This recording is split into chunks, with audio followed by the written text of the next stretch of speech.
Yes, hello. It's Carmel, and I'm her husband, Paul. I will be asking the question. Can you hear me? Thank you. Okay. Yes, we can hear you. Would you like to ask your question, please, Paul?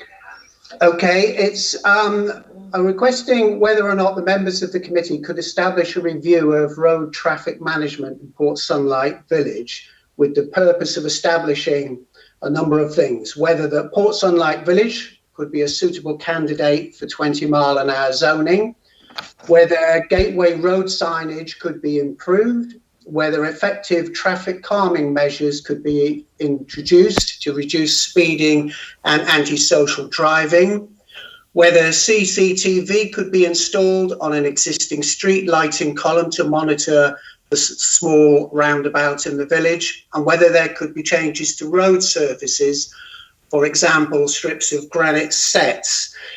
We live in Bolton Road. We live overlooking the village roundabout.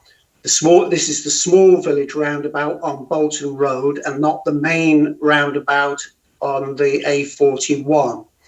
We've lived here for 8 years, and we've noticed over that time a considerable increase in speeding and antisocial driving.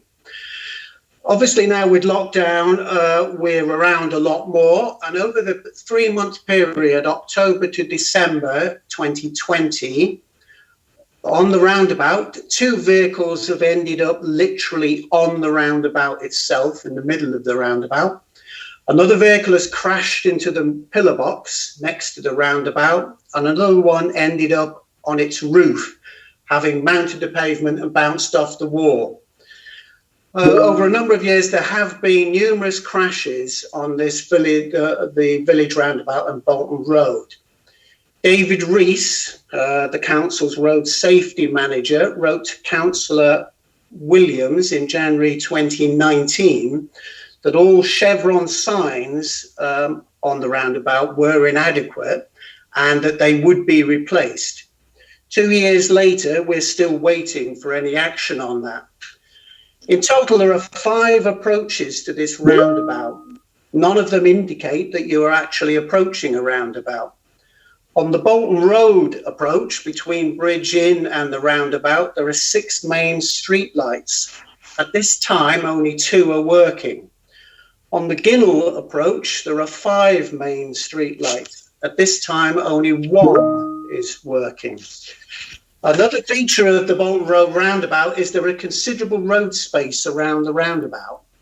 Unfortunately, this attracts a certain type of individual, a sad individual, who enjoys wheel spinning and doing tyre burnouts as an entertainment, which at best annoys residents, but at worst is going to result in a serious accident. Within the village itself, there is no speed signage whatsoever. One of the notable attractions of Port Sunlight Village is its low housing density.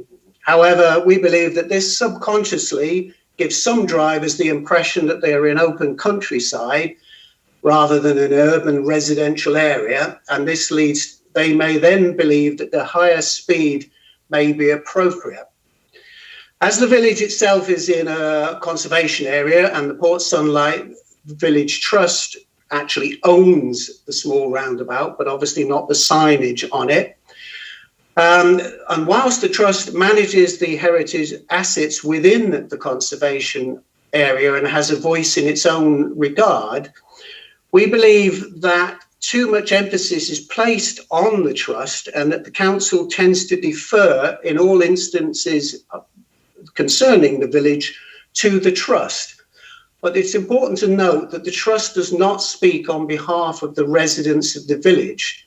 We are residents like any other residents in the borough and need to be consulted. So in our review, what we're asking for basically is a consultation with residents about whether or not they want a 20-mile-an-hour zoning, and also discuss the problems with speeding within the village. Thank you, Paul. You finished your question? Yes, thank you. Thanks. Similar to the previous question, I'd like to just say, first of all, thank you. And I appreciate road safety is one of my absolute priorities. It's something that I think I'm probably speaking for everybody here when I say it's incredibly important, and we do share your concerns. There have been a number of notices of motion through full council which show that most of the councillors, if not all the councillors, agree with you on pretty much what you're saying there. And I'd just like to emphasise that you will get a full written answer to your question, and that your concerns, we'll take on board your concerns in the road safety working group, because there is currently running a road safety working group which has already started to meet and which will continue to meet in the next few weeks, looking at our current road safety policies and planning our future road safety policies. So we'll take on board exactly what you're saying, and you'll get a full written answer, and we'll bear in mind what you're saying during the working group for the road safety review. Is that okay as an answer? And could you let me know if you've got a supplementary question?